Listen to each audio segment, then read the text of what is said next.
In this 4-part series, get an inside look on the making of one of the most anticipated titles in gaming history. This is Inside Assassin's Creed 3.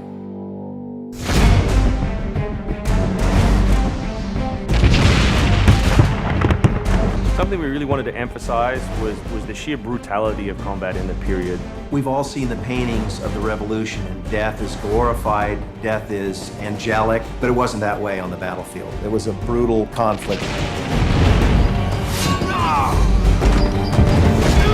It feels that you're constantly going through dynamic fights, and that's not something technically we could do in the past. So it was like a personal challenge on the team to say, no, I think we can do this.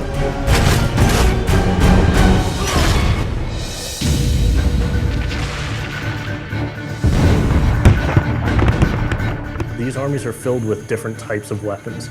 So, you have everything from muskets, you have grenadiers, you have guys with boarding axes. Being shot by a musket would be an awfully painful way to go. The caliber size of the ball was at least 3 or 4 times as large as anything that any modern military is using today. After the muskets were discharged, they would charge with their bayonets. What basically is a giant spear, and he has every intention of running that through you. They would shoot and then they would march, and that hand-to-hand combat was really brutal. And whether it's people using a bayonet affixed on the end of a musket, a small hatchet, this is a kind of killing that is very mano a mano.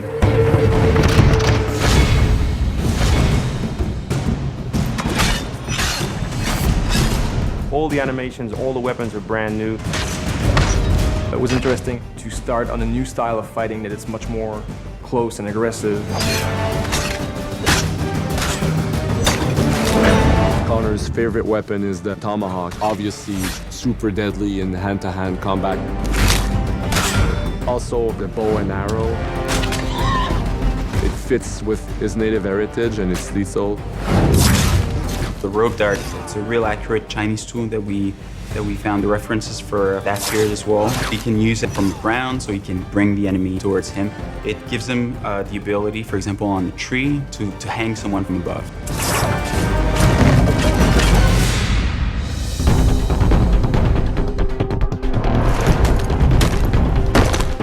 In Assassin's Creed 3, the one thing that we decided to do is to revamp the fight system from scratch.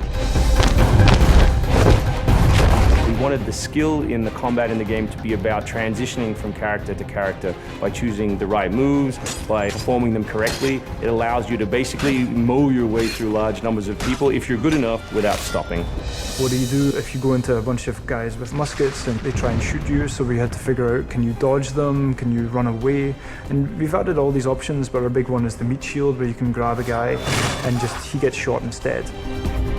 Our mocap guys are stuntmen. We spend a long time with them rehearsing and figuring out exactly what would be the greatest choreography. We had to go through, like multiple people.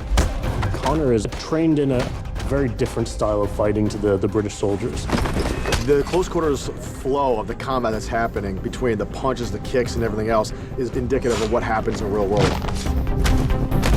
I'm very impressed by the moves that they do. It's cool to see push kicks and axe kicks and different sort of takedowns that are done correctly and very believable when they're done. Right hand right, punch to the face, boom, to the throat, to the groin, finish with boom. This is something new for us that we're really proud of. It's fast, it's fluid, and you go through these guys like butter.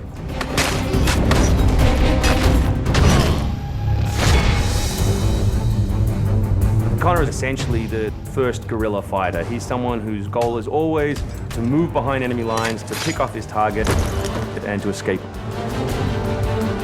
Employing guerrilla tactics, or what we now know today as asymmetric warfare, was something that truly was a component of the American Revolution. They learned what we would think of as guerrilla-style warfare. You sort of hit quickly and then disappear.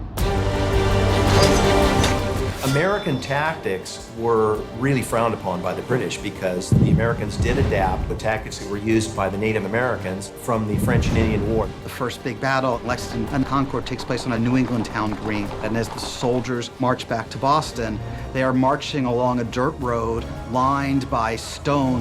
You know, it's not the most effective strategy wearing your bright red coat and march through the woods while some farmer's trying to shoot at you. The Americans brought a tactic that they couldn't really cope with. They essentially took it away from the battlefield and they started guerrilla tactics.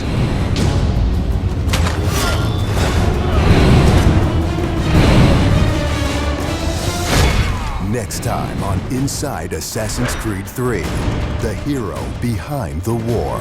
Connor is the hero of the American Revolution. He's a bit more like Dirty Harry.